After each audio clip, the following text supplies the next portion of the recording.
Sam had been riding for days, his horse now a distant memory, collapsing from the weight of exhaustion and the intense desert heat. The Arizona sun blazed relentlessly above him, a constant reminder of the unforgiving land he was in. He had tried to navigate through the barren landscape, hoping to find water or shelter, but there was nothing. The desert stretched out in every direction, offering no sign of life. His throat felt like it was on fire, dry and cracked from the lack of water. His body was weak and his movement slow. Every step he took felt like it could be his last. His stomach growled, but there was no food to eat. His mind began to play tricks on him. Images of green fields and cool streams danced before his eyes, only to vanish as quickly as they appeared. He stumbled forward, barely able to keep his balance. Days without water had taken their toll. Sam could feel his body giving in. His skin, once tanned and tough, now looked sunken and pale. His lips were cracked, and his eyes, once sharp and alert, were now dull and unfocused. He could barely remember the last time he had seen a tree, a creek, or anything that resembled life. It was then, as he dragged his feet through the endless sand, that he saw her. She appeared like a mirage, a figure moving through the haze. At first, Sam thought it was just another trick of the desert sun, but as she got closer, he could see it was real. An Apache woman walking steadily towards him. She was wrapped in a simple cloak, her long black hair flowing behind her like a river of ink.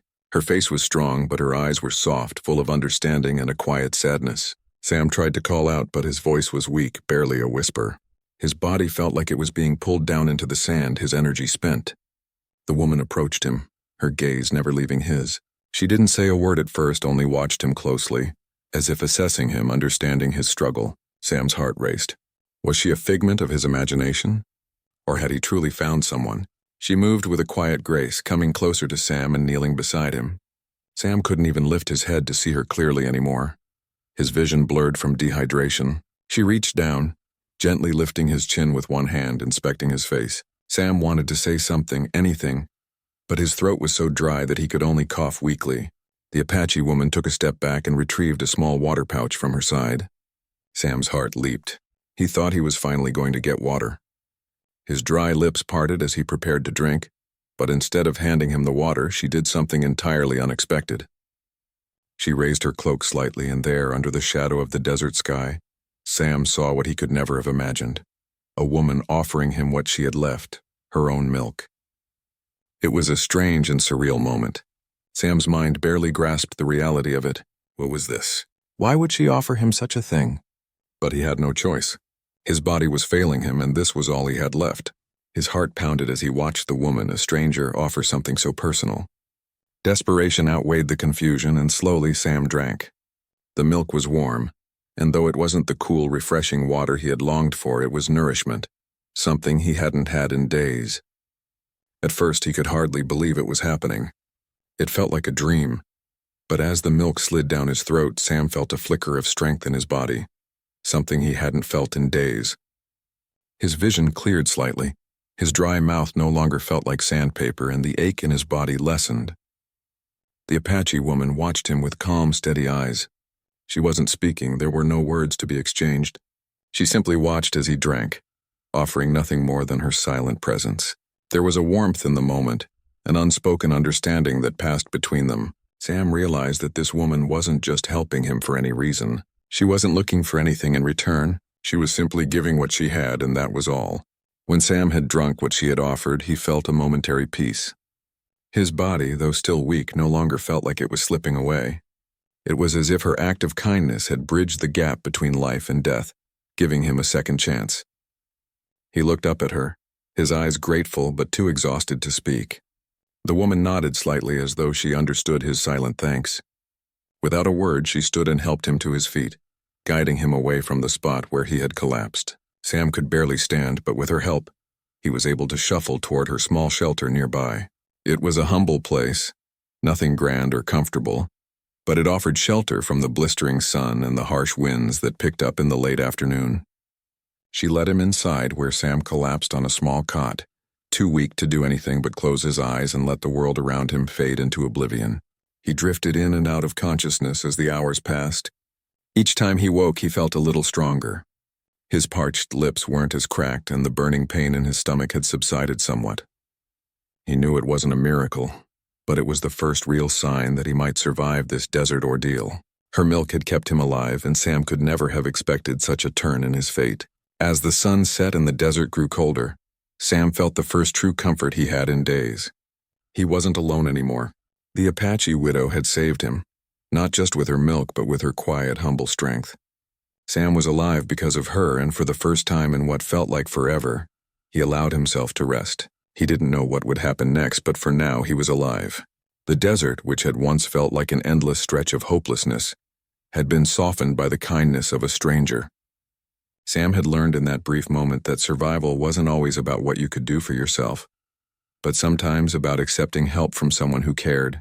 And as Sam fell into a deep, dreamless sleep, he realized that he had been given something far more precious than water or food. He had been given the gift of life. Sam woke slowly, the faint light of dawn creeping through the small window of the shelter. His body still felt weak, but it wasn't the same kind of crushing exhaustion that had nearly taken him in the desert. There was a softness in his limbs now, a return to life. He could feel the warmth of the shelter surrounding him, the stillness of the night slowly fading as the world outside began to stir. For a moment he simply lay there, taking in the reality that he had survived, thanks to her. The Apache widow, whose name Sam now knew was Tashina, moved quietly around the small space, gathering herbs and preparing something on a fire. The smell of food, simple but rich, filled the air. Sam's stomach grumbled, the ache of hunger now returning. He realized just how much he had taken for granted before the desert had nearly claimed him. Tashina didn't look at him as she worked, but Sam could see her silhouette as she moved. There was an undeniable strength in the way she moved, a quiet resilience that seemed to make the world around her feel a little less harsh. She was a woman who had endured hardship, who had seen pain but who carried it with dignity. It was in the way her shoulders never slumped and the way she spoke so softly, yet with such authority. Sam felt deeply humbled by her presence. Here he was, a man who had wandered aimlessly in the desert, now being cared for by someone who had every reason to be bitter, yet was kind beyond measure. As Sam sat up slowly, Tashina turned, catching his gaze. Her eyes, deep and steady, met his, and for a moment neither of them spoke. Sam wasn't sure what to say. He had been saved by a woman who had nothing to gain from helping him. He owed her more than words could express, yet he felt a bond forming between them, one that needed no explanation. She had given him a second chance at life, and he would never forget it. "Are you feeling better?" she asked, her voice calm and steady. Sam nodded, though the effort of speaking still made his throat feel raw. "Yes," he croaked, his voice rough. "Thank you. For everything." Tashina gave him a small smile, though it didn't quite reach her eyes. There was sadness there, a deep sorrow that Sam could sense but didn't dare ask about. She didn't want pity, he realized. She had seen too much to want sympathy. What she wanted was to live. And she did. Every day. After a long silence, Sam tried to sit up fully, his body still stiff from the long days of dehydration and the emotional toll of his ordeal. Tashina noticed his struggle and immediately stepped forward to help him. Her touch was light but firm, steadying him as he found his balance. It wasn't just physical support she was offering him, it was emotional as well. She didn't say much, but the way she helped him, the way she moved around him, spoke volumes. It was as if she understood that survival wasn't just about food or water. It was about holding on to the will to live. She gave him a bowl of something warm, thick with herbs and meat. A simple but nourishing dish. Sam took it with gratitude, the warmth filling his chest as much as his stomach. He ate slowly, savoring every bite. The food was hearty and simple, the flavors earthy and deep. It reminded him of home, though he didn't know if he had ever felt at home before. It was the kind of meal that could sustain you for days, the kind of food that meant survival, not luxury. "I didn't expect to find anyone out here," Sam said between bites, his voice gaining strength. "I thought I was done for." Tashina didn't respond right away. She just watched him quietly, her gaze distant. There was a certain heaviness to her presence, as if her past weighed on her more than she let on. Sam knew better than to push her for details. There were some things that didn't need to be said. He could see it in the way she carried herself, in the silence that surrounded her. She had lost much, but she had kept going. And that was enough. Finally, after what seemed like an eternity of silence, Tashina spoke. "The desert does not forgive," she said softly. Her voice was low, almost as if she were speaking to herself more than to Sam. "It does not care who you are or what you've done. It simply takes. Sam looked down at his bowl, letting her words sink in. He understood that now.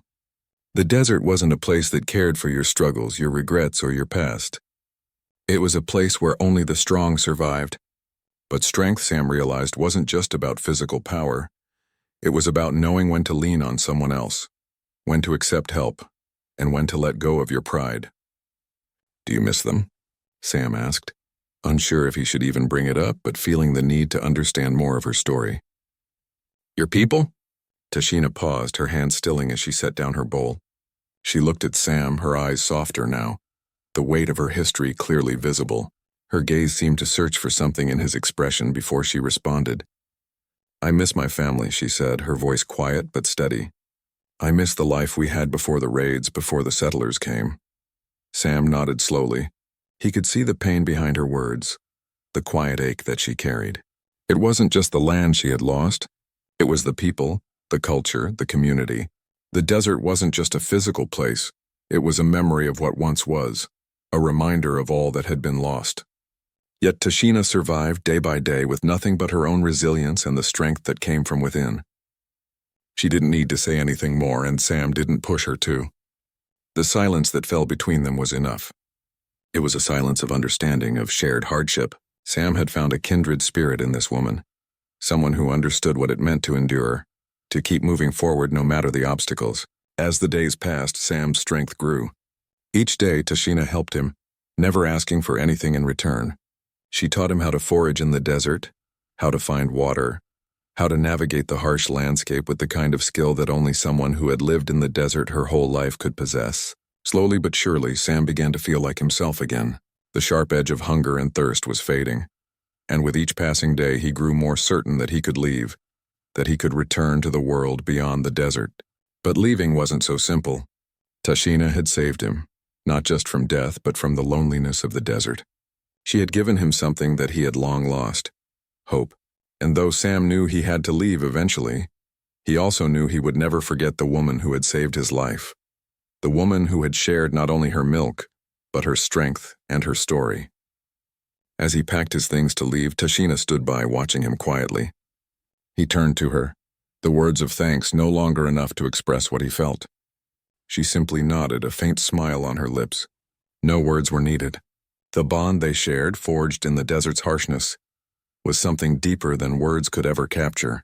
Sam walked away from her shelter with a newfound strength, but he carried something far more precious with him, a memory of survival, kindness, and the quiet bond of two souls meeting in the harshest of places.